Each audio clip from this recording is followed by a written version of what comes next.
Hi guys, Kate M here from QCB, and today I'm here to review Broken Circle by Victoria Sue. This is the second book in the Sirius Wolf series, and the book basically picks up where the first book kind of left off, which is, of course, Aden and Blaze, Conner and Darric are finally ready to receive their baby girl.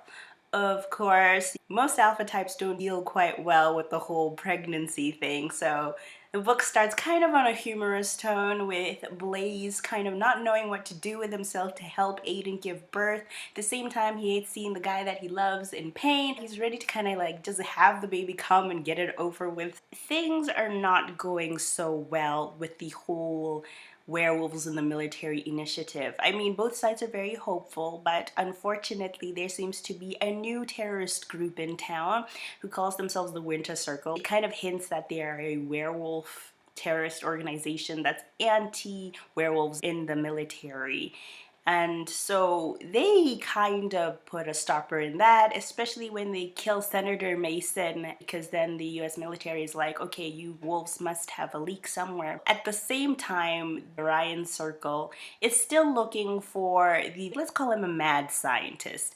The mad scientist who basically found inventive ways of torturing wolves and, well, was responsible for Aden's pain at the hands of Alpha Richard. The emphasis in this book was about, I guess, the character's flaws. So we get to see a lot of rehashing of how Darric as a kid was raped by their supposed mentor, and how Blaze feels like he failed him, even though he was like 9 years old at the time, or quite young.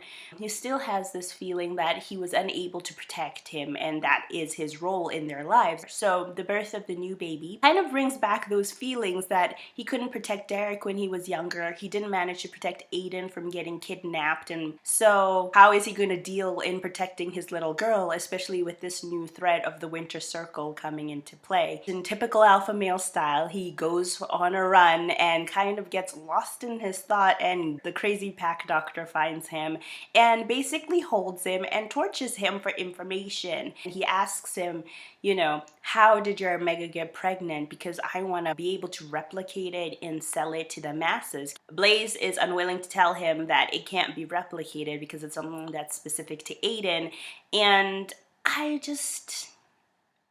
it got deep.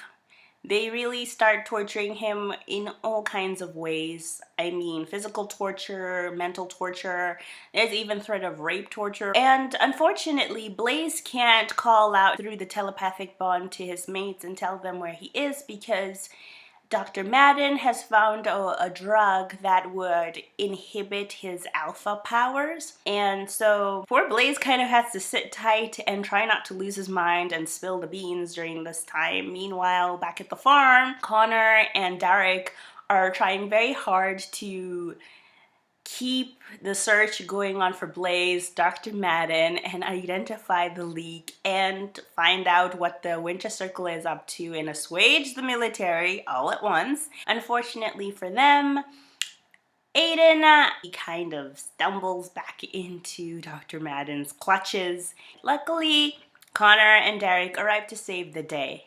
Now, I didn't quite like this book. A lot was happening, but I felt like there wasn't enough action in this.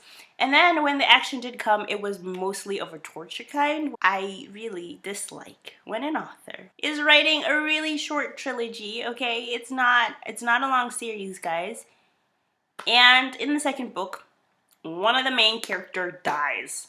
Just like that. It was an accident. There wasn't any real life-altering reason for this to happen, but it left the characters so devastated and me so shell-shocked. Like, why the hell did you, why would you kill him? Why? And then I just couldn't get with the rest of the book. It took me a long time to finish the book, and I'm a pretty quick reader, so I felt that it was a letdown in the series. Of course, with the character dying, it kind of reinforced Blaze's self-loathing that he is forever letting down the people around him who care about him. And oh god, guys, it was just so bogged down. Jesus. I guess I would have to rate this book maybe 2 stars. It left me not even wanting to read the next book in the series, to be honest. Anyway, guys, if you have any questions, comments, if you've read the book before, if you are as shocked as I was that she just this character, please leave a comment down below and don't forget to subscribe, guys. Really, you need access to all of this QCB goodness. Alright guys, see you guys next time. Bye!